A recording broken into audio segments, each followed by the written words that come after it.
What's up, guys? Welcome back to my channel. I'm Bryce, and today I'm going to be reading chapter 34 of the Parker Inheritance. Let's begin.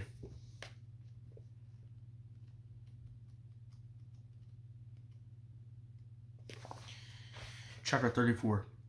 Candace couldn't sleep. The bed was too hot, the pillow was too flat. She kept thinking about the way Brandon disappeared into his house the previous afternoon. He disappointed into a house. Tori had come back out a few moments later, saying that Brandon wasn't feeling well and was going to skip the Juneteenth festival. Candace hasn't seen him since.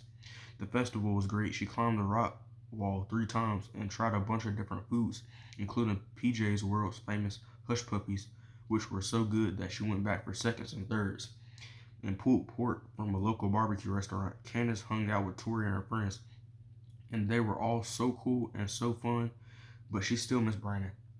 Tori kept checking her phone, hoping that Brandon would call and ask to be picked up, but she never did. But he never did. He didn't come out of his house for church that morning. He didn't drop by that afternoon. She had emailed him a few times from her mom's phone, but he never replied. Finally, after a few more minutes of tossing and turning, Candace got out of bed. Her iPod was almost dead, but she figured it had enough battery to last through a few songs. She pressed the buds into her ears and scrolled through it until she found one of her dad's playlists, Happy Music, Volume 1. It was filled with the late 70s and early 80s music he loved: Earth, Wind and Fire, Michael Jackson, Chaka Khan, Tina Marie. The music didn't help Candace fall asleep, but she felt better. She picked up her notes on Parker's letter. She still believed the third clue was telling them to add something up, that the sum would lead to Parker's inheritance. But the idea was beginning to seem more and more unrealistic. And if she was really leaving soon, maybe none of it mattered anymore. Maybe it was already too late. She decided to page through the yearbooks again. That was her default when she was stuck, to look at the photos. James Parker had to be there, and she was just overlooking them. She reached down by her bed and then realized all of the Wallace yearbooks were on the kitchen table by her laptop. Instead, she grabbed the 1956 Perkins yearbook. She had already checked all the teachers, but she figured she'd look again. She flipped through, and just like before, there were no teachers who even remotely resembled James Parker.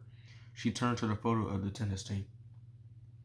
Candace sat up. She rubbed her eyes. She looked again. Candace had studied the tennis team photo from the 1957 yearbook, but she hadn't looked at the photo in this yearbook. She hadn't seen any need to. There was a boy in the black and white photo, tall, lanky, light-skinned. Candace would have almost said that he was white, but that was impossible. White kids weren't allowed to attend Perkins back then. The boy had curly hair. No, not curly, frizzy. Kind of like her classmate Heather's hair when it rained. She found his name in the caption, Reginald Bradley. She flipped through the book until she found his photo. There he was, with the same fair skin and frizzy hair. He was a junior in 1956. Had he been a senior in 1957?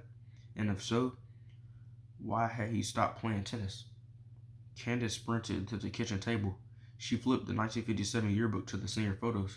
There he was again. It took an eternity for her laptop to boot up.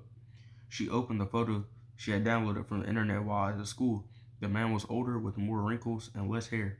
His nose and cheeks looked a little different, thinner, sharper, but the eyes were the same, big, gray, round, and angry. She had found James Parker.